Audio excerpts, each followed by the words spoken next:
Have you ever been scrolling online trying to find, information on something specific, and you get this feeling like some views just leap out, but others are really hard to find, almost like they've vanished? Oh, definitely. Or maybe you see a news story break, and getting a straight, unbiased take feels weirdly difficult. Exactly that feeling. It's something a lot of us experience, I think. Yeah, the amount of information is one thing, but it's how it gets curated, maybe presented, or sometimes even suppressed Yeah. that really shapes what we end up understanding. Couldn't agree more. Welcome, everyone, to The Deep Dive. Today, we're going to unpack a really fascinating stack of sources. They explore this rapidly evolving landscape of online speech. And we're focusing specifically on these, persistent allegations of bias and censorship, the ones aimed at some of the world's biggest tech platforms. Our mission here is to pull out the most important insights from all this material, really help you navigate and understand the complex dynamics playing out in what people are calling our digital public squares. Yeah, and for this deep dive, we've got quite a range of sources lined up. Some are analytical pieces looking at, the shifting ideologies in politics and how tech companies fit in. Others are really detailed reports. They go into specific incidents of content moderation and, crucially, alleged government pressure. It gives us a pretty comprehensive view. That's great, because the big question we really want to get into is this. How are the standards for free speech actually changing now in this digital age? Yeah. And maybe more importantly, who gets to define these new standards? What does it all mean for, public discussion, for politics, and even just how we figure out what's real? Yeah. Okay, let's dig in. All right. So to really get our heads around this, maybe we should start with that basic tension the sources bring up. This idea of social media as the new town square versus, them just being private company. Right. Yes, that's a crucial starting point. It really underlies so much of this whole discussion. Our sources are pretty clear. The First Amendment, free speech protection, that fundamentally guards against government censorship. It doesn't, strictly speaking, apply to private companies. So legally, platforms like Facebook or X, formerly Twitter, they have the right to set their own rules. They can take down content, remove users if they break those rules. Okay, legally that makes sense. Yeah. But what happens when these private companies get so enormous, so dominant? I mean, they basically control the main ways billions of people communicate now. Do they sort of become something more than private? That's exactly the argument many of our sources are making. They're saying, look, when just a few big tech companies handle the information flow for, practically the whole world, their power goes way beyond just a normal private business. One source even asked this really pointed question: who actually bestowed that responsibility on them? The responsibility to police speech on this massive, almost global scale. Right, it's not like we elected them to do that. Precisely. They weren't elected, they weren't even really asked to take on this role, but they have this immense power now. And that leads us right into another really interesting and honestly pretty contentious point our sources explore. It's how the definition itself of what's acceptable speech seems to have narrowed down lately. What are they getting at there? Well, what's striking is how sources describe this shift. One puts it quite bluntly. The standard often becomes, if it offends someone, it can and should be censored. That's a big change from older free speech ideas. They even mention a specific case, a Facebook oversight board member questioning if free speech is an absolute human right, suggesting it, quote, has to be balanced with all the human rights. And that view is really different from what many people might consider the traditional approach, right? The idea that the answer to speech you don't like is just more speech. You counter bad ideas with better ones and open debate. Exactly. It's a very different philosophy. This shift suggests we're moving away from that kind of open marketplace of ideas, moving towards something more managed, maybe more curated, driven by concerns about harm or just discomfort. Okay, this is where things get really interesting. Let's pivot to a specific case study. It comes up a lot in our sources as an illustration of these dynamics. The Hunter Biden laptop controversy. This story broke right before the 2020 U.S. election. The New York Post published this huge report based on the laptop's contents. What happened next, according to these materials, was, pretty striking. Yeah, what followed was immediate and widespread suppression across the big platforms. Our sources detail how both Facebook and Twitter immediately limited the distribution of that story. Facebook actually said publicly they were doing it based on input from their fact-checking partners. Okay. Twitter went even further. They actually locked the New York Post's own account. They couldn't tweet until they deleted the tweets about their own report. That's a pretty strong move. Wow. And it wasn't just the social media platforms, right? The sources mentioned news outlets, too. No, it wasn't. Outlets like NBC quickly framed the story as potential Russian disinformation. And they did this even while acknowledging at the time that there was actually no evidence for that claim. So that created this very powerful, almost unified narrative that the story couldn't be trusted. Right. And this broad suppression, our sources explicitly link it to wider allegations of influence, maybe even coordination. It came out later, for instance, that the FBI's Foreign Influence Task Force, the FITF, they were communicating with Meta, Facebook's parent company, right before the story was suppressed. And Mark Zuckerberg himself, Meta's CEO, he later admitted it publicly, didn't he, that Facebook did reduce the story's reach, partly because of advice from the FBI. He did, and the suppression was serious. Even the White House press secretary at the time, Kayleigh McEnany, her account got suspended just for sharing the story. It shows how far-reaching these actions were. So our sources are essentially alleging that these actions, taken together, were, quote, part of a larger effort to influence the outcome of the 2020 election. They frame this incident specifically as domestically based election interference. That's the claim, yeah, highlighting the unique role tech platforms played in it. And just to close the loop on that story, the laptop itself was eventually verified, wasn't it? Yes. Years later, actually, the FBI confirmed the laptop belonged to Hunter Biden during a separate federal trial. That confirmation, coming so long after the suppression, it really highlights the significance of what happened back then and this whole debate about information flow. So, moving beyond that specific, though very significant case, our sources suggest this wasn't isolated.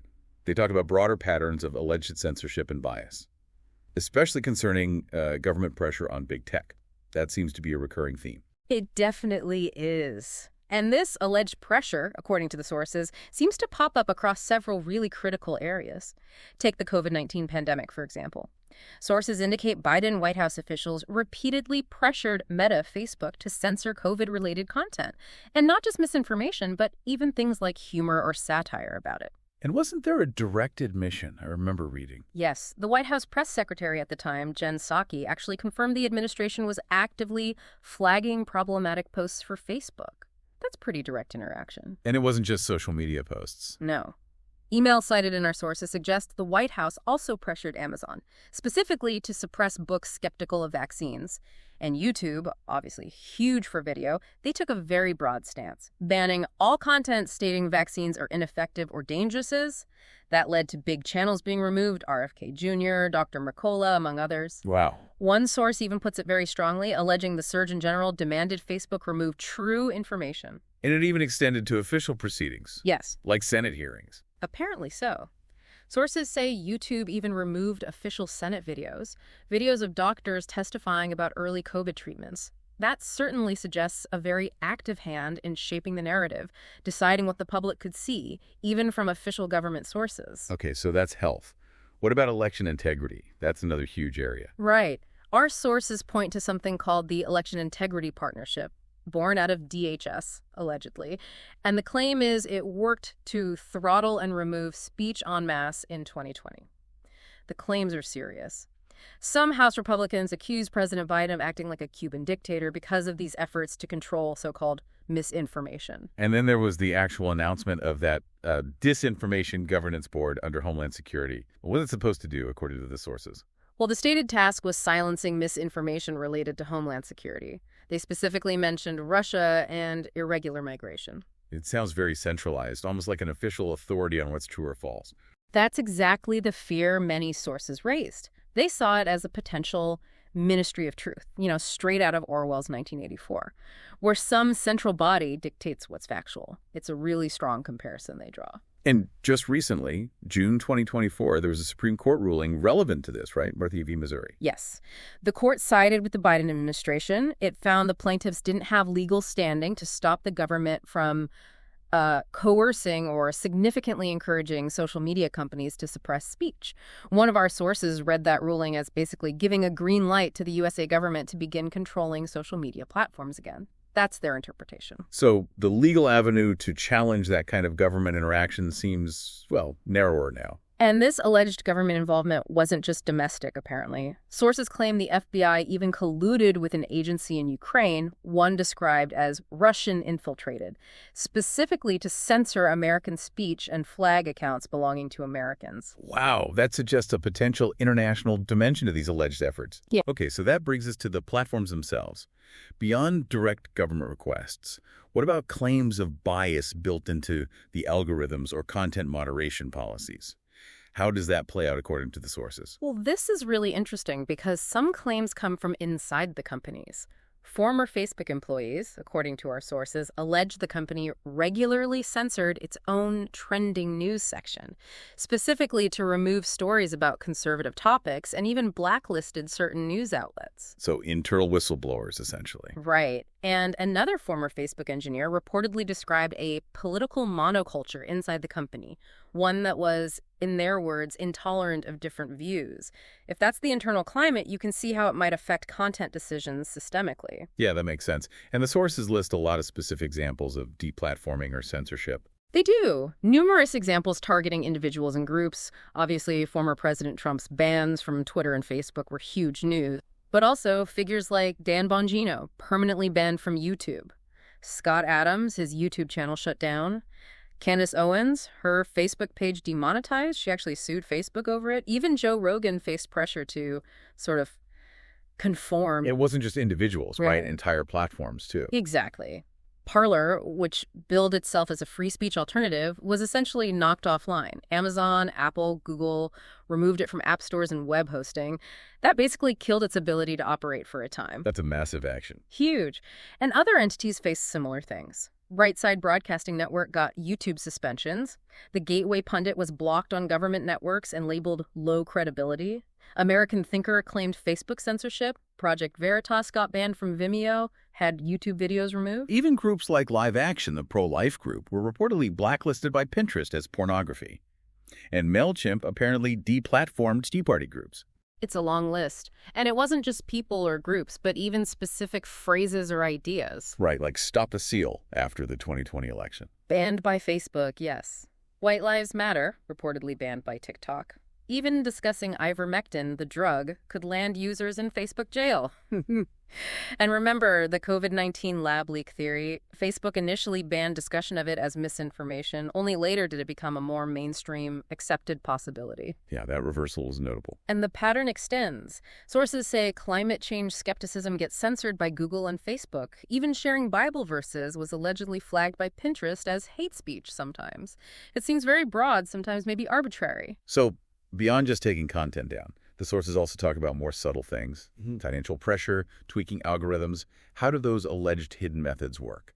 Yeah, this is where it gets perhaps even more concerning for some because it's less visible. Google, for instance, was accused reportedly of altering its search algorithms. The goal, to ensure the search engine just wouldn't return results from conservative sites as prominently or maybe at all. So not deleting the content, but making it effectively invisible in search results. Exactly, like digitally burying it. And then you have groups like NewsGuard, described as a fact-checking group.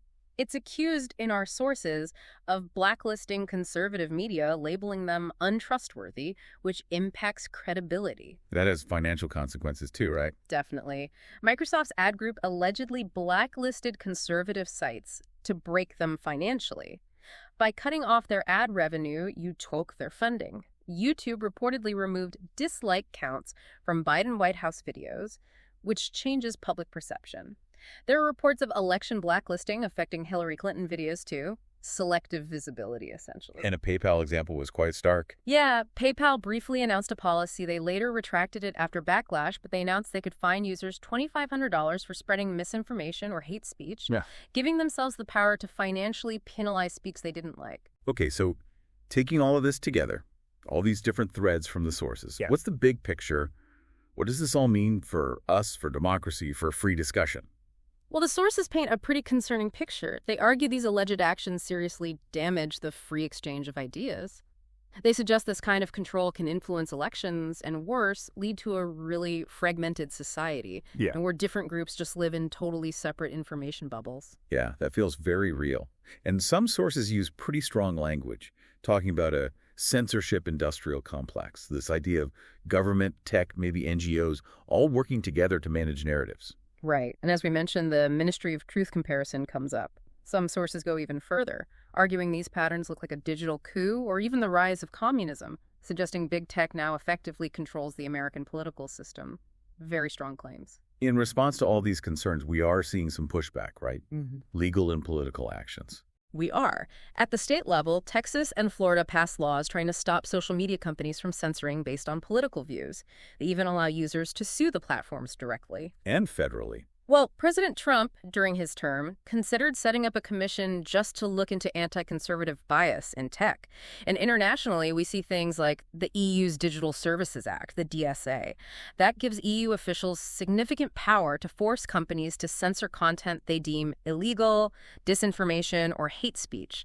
And that can apply even if the person posting isn't in the EU. So it's a global trend towards more regulation or potentially control. Which brings us right back to that core issue of power, doesn't it? It really does. The discussion in our sources keeps circling back to this profound worry that maybe corporate power might be a greater threat to our rights than the power wielded by the state, especially now with communications so consolidated in the hands of just a few giant tech companies.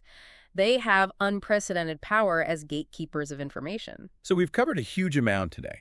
We looked at the alleged suppression of specific stories, like the Hunter Biden laptop.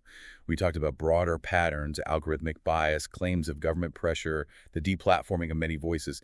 This deep dive really highlights this major ongoing battle over who controls the digital public square and what free speech actually means online now in the 21st century. And it leaves us with a really important question, something for you, the listener, to think about. If the power to debate ideas, to share information, to access different viewpoints, if that power is increasingly held by just a handful of large tech companies, what does that actually mean? What are the consequences for critical thinking, for public discussion, for ever reaching any kind of societal consensus, especially when viewpoints aren't just debated, but potentially actively, systemically suppressed, as these sources allege? What really stands out to you about all these dynamics?